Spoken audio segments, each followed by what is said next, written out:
અરે માં, મારે મારી બેન હાલની વાડે જાવું છે. એમાં સાત સાત સુંદર આડા છે. તો આમાં મને રસ્તો બતાવો માં. કમાન હવે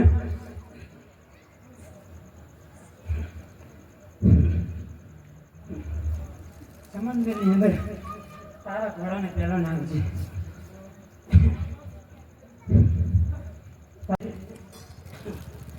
માનજે કે માં ખોલે રહી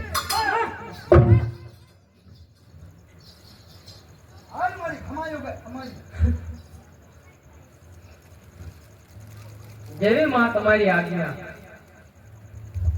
બોલ ખોડિયાર માત કી જય.